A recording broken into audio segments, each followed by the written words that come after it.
Guys, welcome back to Everyday Tactical Vids. It's Blaze again. I'm going to bring you a review of the Outdoor Edge Saberback Bowie. This is a nice, lightweight, I would say chopping knife, 10.3 inch blade, but it is definitely a lightweight knife coming in at around 13 ounces. So it's not going to be super heavy on your belt or in your bag, but it's definitely going to get the job done with this nice recurve and the big belly there to get some good chopping in, and also these crazy sharp sawback teeth on the back. I don't know if you guys have seen other sawbacks, but they're sort of flat and they don't really feel like a normal saw. This one looks like they took a saw blade and basically mimicked it and put it on the back here. So it's definitely super aggressive, and it's definitely going to get the job done for you. So let's take a closer look. We got a piece of wood here. We're going to do some chopping and some sawing just to see how this knife functions in both those aspects. These sawback teeth are definitely super aggressive, as I mentioned before, and will definitely feel more like an actual saw rather than just your traditional sawback is just for making notches and things like that. But let's see how it functions and see how it actually feels. Well,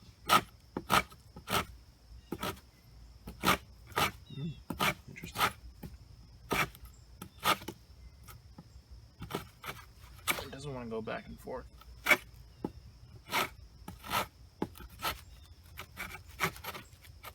I think it's too wide.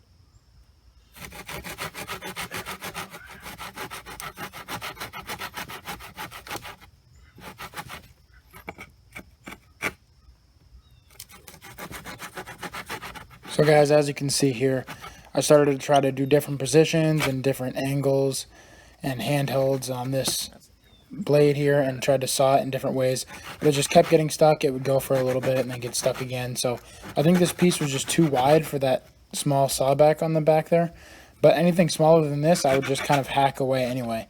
So I think this would really be a good size for something to saw, but the sawback was just too short in order to do it.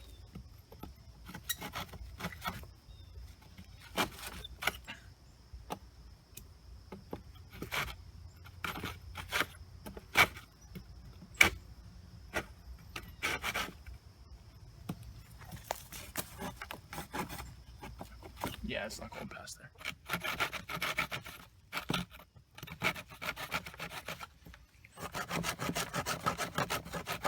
As you can see, it definitely works better if you hold the saw more vertically as opposed to horizontally on the wood.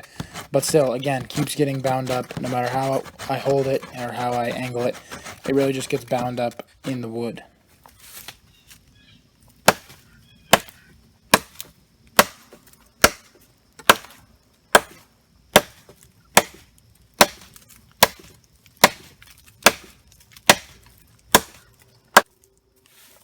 This right here is definitely biting me with no gloves on in the pinky. It's definitely feeling it right away.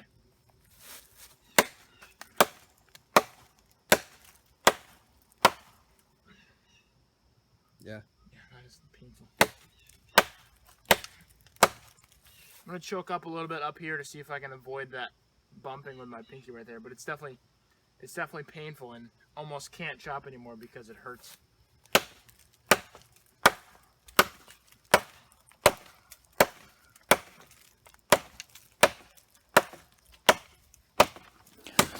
I don't know if you can see this on camera, but I really had to swing really hard to get this thing to chop. It's so light that you really have to use a lot of your own muscle in order to chop into the wood.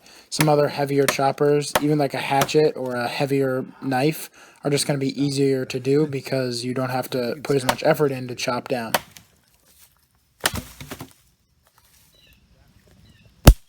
Wait. All right. Actually, it was recording, actually. So go ahead.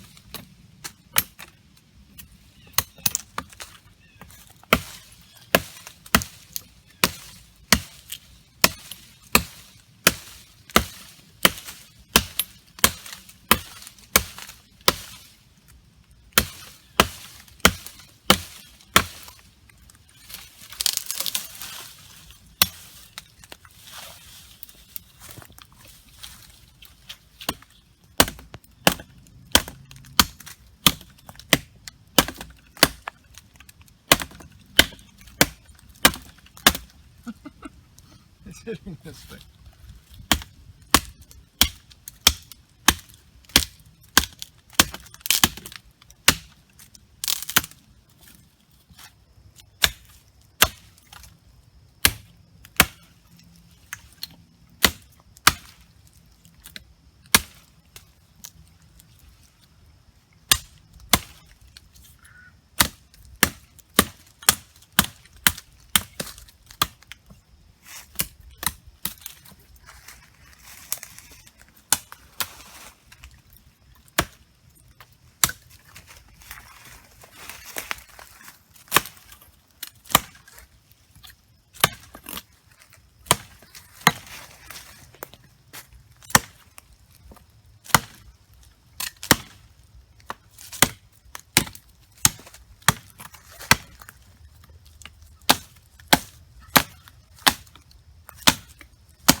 So during this one, we tried out that Saberback again, and we just tried something a little bit thinner, and as you can see right away, it definitely works a little bit better, and it definitely saws back and forth much easier than it did on the other thicker stuff. But we were talking, Tim and I were talking, and on something that small, you might as well just hack at it. Alright guys, I'm going to choke up on this thing in that nice huge finger choil there, and see how this does in some finer work. I will note that earlier as I was chopping, this big huge blister developed on my pinky. This sort of rubberized handle really gripped on my hand really well, and then just rubbed on this hook right here and created that big blister. So without gloves, I'm going to give this a no-go on chopping or anything that requires your pinky to bump up against that edge there. But let's try some finer work to see how it works.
I'm not going to go too far on this, but as you can see, made a pretty decent feather stick there. It's definitely difficult to control with this 10-inch blade.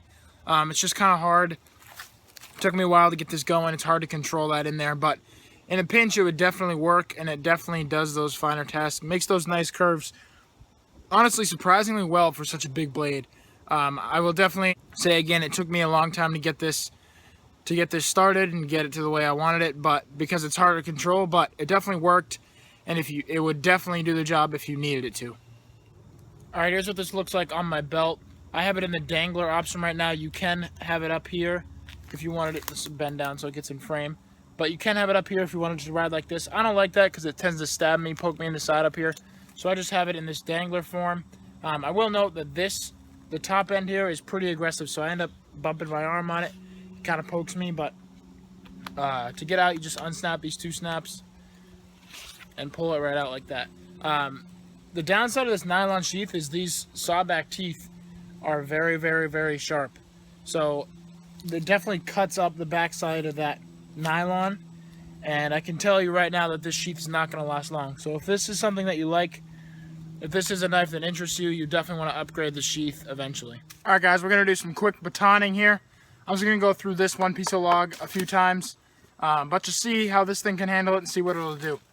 And I've done some off camera, so if you see my baton that's kind of beat up, that's why, but let's see how this works.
So guys, at the end of the day, it got the job done. But if you can see this baton, it is definitely very beat up. There's definitely a lot of marks in it, and it definitely took a toll on this baton here. But it got the job done, and that's all it really needs to do.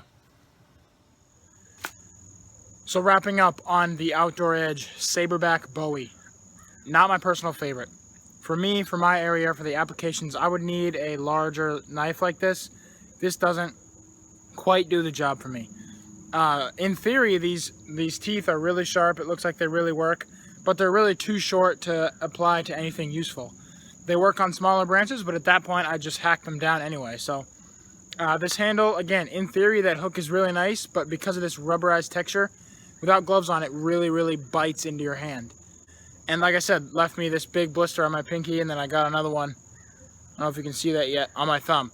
So without gloves, this thing definitely beats your hand up. But a lot of you might say, well, just put gloves on. But I don't think that you should need gloves in order to use your knife.